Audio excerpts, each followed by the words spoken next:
Before we get going, I'd like to be sure to acknowledge all the people that I've been working with. We've got a large team here, and ultimately, just a wonderful group of folks. We've got, I believe, 51 PIs on the main project that I'm working with throughout the U.S. and grazing from Colorado State to Texas A&M, Noble Research Institute, University of Wyoming. I can go on. The premise that brings us together, I think, on Earth Day is regenerative agriculture. In the U.S. context, we tend to define regenerative ag as the adoption of soil health principles. I always want to say that we want to be led by principle and driven to outcome. A check the box practice doesn't work. And every farm is different. Every farm is a fingerprint. And how we manage that contextually, whether in the United States or globally, is very specific to that location. But if we can use these tools in the toolbox, minimizing disruption, always keeping ground covered, perennialization or living roots, biodiversity, getting cattle back in our crop systems, and adaptive grazing, we're going to do much better in terms of our resilience and food security. So I'm going to just share a few things about the farm that I manage here in Lake City. This is a 600 acre spot. We are very temperate, only cool season grasses that we have here. I got here in '09, and upon that premise, I basically stopped conventional management at this site. We were using fertilizers, considerably doing a lot of hay, very big frame cattle for feed yards. And overnight, through the help of many great consultants that many of you would know throughout the U.S., I just elected to go different. We bought a cow herd that was very moderate, very grass oriented. We quit fertilizing, we quit haying. We tried to graze further into the season. We've done tremendous grass finishing research, and then consequently, we also measured our greenhouse gas emissions at this site, as well as our soil carbon. I think I started in about 2010 or 11 here. Many of you know that we've had a good working relationship with the Savory Institute and others in this context. Just a quick snapshot of our place. I love it. It's a tremendous place to do work in northern Michigan. For your benefit, we're right on the 45th parallel north. And so this is just kind of a quick spot and a quick shot of our place here. So what is managed grazing, right? It's having cattle at a place for a given period of time to accomplish a purpose with proper animal behavior. Quoting the likes of Alan Savory, Jim Howe, Jim Garish, and others. This is a shot of our place so that you can see where we're headed, where we are, and where we've been. And so what we've done is we have transects all over our farm. We have measurement sites all over our farm. There's methane analyzers that are out there. And you can see that we're just trying to manage the land in a way that allows for an adequate rest and adequate recovery. Need to go forward here, guys. And so just a quick thing I want to bring up that we don't hit enough is the type of cow we run in our environment is incredibly important. So as I mentioned, I went from 1,600 pound cow to 1,100 pound cow. Our weaning weights were lower, but we ran more cows in this context. And the thing I want to tell you is, although we weren't getting as much value per calf, we were able to run more cows in our system. And what we learned through accumulating 15 years of data is that for every 100 pounds of cow more, meaning for every 100 pounds of additional weight, the cow only weaned about 7 to 8 more pounds of weaning weight.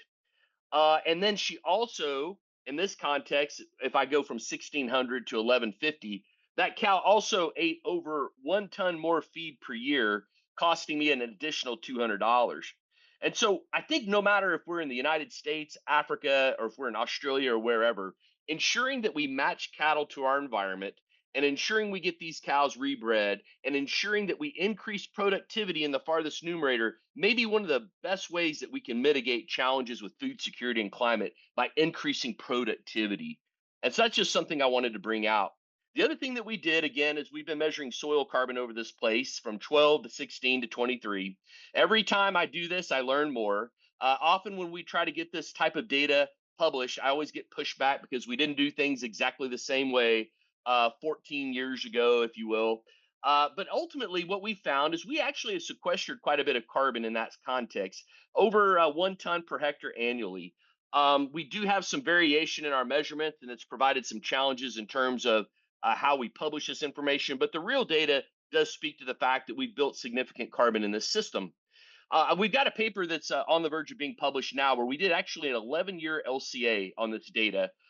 We measured all of our, on the left, all of the different performance indicators. We have cattle in the United States that went into feedlots. We grass finished cattle as well. And then in your upper right hand corner, we also measured carbon. This really dot that I'm pointing to in my top right hand on the soil carbon, that's actually what we measured. You can see that we saw a sharp spike moving up and then beginning to flatline a bit as we go into 2023. We also used a modeling approach to help kind of add more conservativeness, if you will, to our data. So the data that I'm reporting in our LCA is actually a measure, model, measure approach that I'm seeing of globally more. So even in the most conservative context that we have at Lake City, in our grass finishing system, we dropped our footprint 41% involving soil carbon. We also even dropped a feedlot type of approach, 34%. I think if we were to use the raw carbon numbers, we would be very close to breaking even. So the point I want to make is through our management and over time, we've improved productivity, we've increased all the nice metrics of biodiversity, et cetera, and we've also built more carbon, which has dramatically lowered our footprint. So last thing I want to talk about real quick, and I know we're pressed on time, Seth, is the fact that I'm also overseeing a soon to be a $26 million investment on understanding what metrics matter in terms of our rangelands and grasslands in the United States. We call the project Metrics Management and Monitoring. We've got again a 19 million now. We're closing on another 6 plus. Our sponsors here: Noble Research, Foundation for the Future of Ag, and some other family foundations. And so we're actually actively monitoring on all the sites that you see here in the United States. There will be 59 of them. We also have intensive research sites at Michigan State University. We have it at University of Wyoming, and then we also have it at Noble Research Center, which is going to be kind of down in this Choctaw Nation region. And so we've been pulling producers on how they graze, what are the recovery periods. We have intense instrumentation across these sites: eddy covariate flux towers, water sensors, remote sensing, among other things. And so we've been able to accumulate considerable data I'd like to share with you.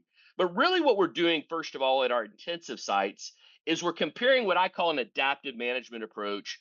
You can call it holistic plan grazing, whatever, compared to a prescriptive approach. So we have considerable cows on one side, on the left, increasing stock density, very long recovery periods, versus a prescriptive approach where I let cows mow it to the ground. Whenever there's not enough grass, I pull them out. I put them back in 30 days later. I let them graze it in the ground. I pull them out and I put them back 30 days later. So ultimately, two very different types of approaches. We're seeing huge differences in terms of the responses of these. I don't have enough time to share a lot of that data because actually what I want to talk more about is the data that we're seeing in our Texas and Oklahoma ranches. As I mentioned, I've got eddy covariate flux towers on all these sites. These measure the overall carbon absorption. Generally, anywhere from 10 to 30% of this carbon absorption can be considered soil organic carbon sequestration or added carbon. And so you can see that almost in all the sites that we're measuring, we're seeing over time that these ranches are beginning to take down significant amount of carbon, which I think adds credibility to what we've heard today, that we've got animals grazing in a system that was created for. These are primarily on native rangeland. Some are improved pasture. But again, you can see that we're even up to 8 tons per hectare on our top sites, but many in the 2 to 6 region over the last few years that we've been managing. And so this is huge when you think about the opportunities of management and how we can begin to uptake more carbon.